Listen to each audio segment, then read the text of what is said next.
Hi guys, welcome back to Flop Shot. It's one of the most fun things you can do. It's only for those situations where you get short-sighted on the green. It means you don't have very much green to let the ball roll out. Now before I ever hit one of these shots, I want to make sure that I have a good lie. This is nice setting up. I can get my club underneath the ball.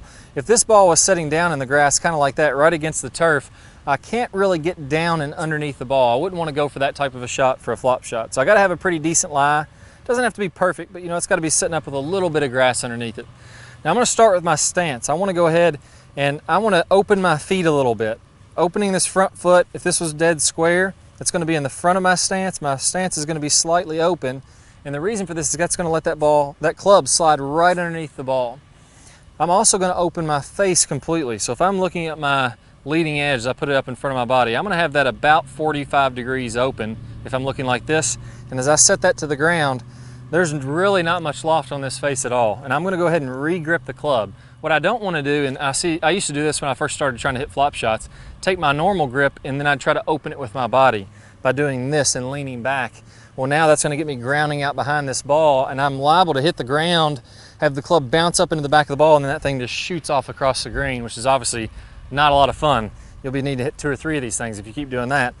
So we got the face open, front foot slightly out, ball's a little bit farther forward. Now here's one that I see a lot of people get wrong on the flop shot, and myself included in the beginning. I want to make sure that I keep my weight on my front foot.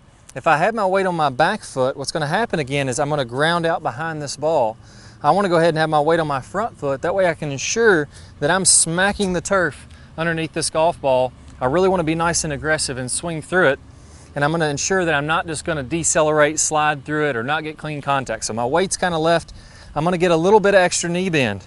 If this was my normal stance setup, notice the angle of the shaft.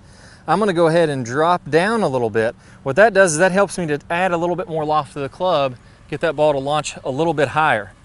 So now I've got my stance, my setup, my face is wide open, knees are nice and bent. I'm going to go ahead and take a nice aggressive swing. And this is the one time, this is like a flipper's dream here. If I flip this club, that's okay.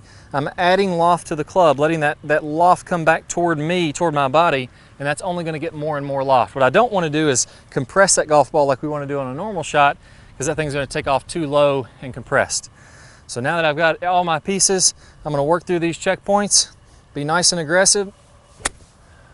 Nice high flop shots.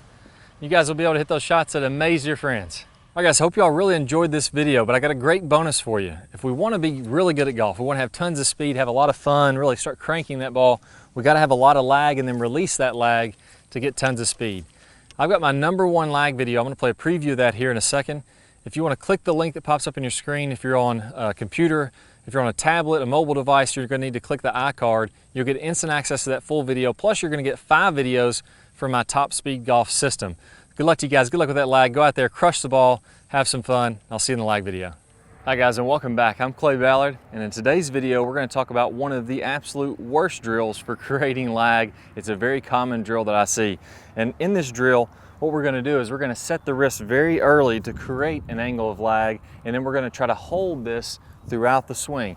It's one of the worst things that you can do to build lag. I'm going to talk about the science behind why this is the case, and I'm also going to give you a great drill to help you improve your lag, all in this video. Let's go ahead and get started. If I do it this way versus holding that position, exact same thing happens when we're building the lag in the golf swing.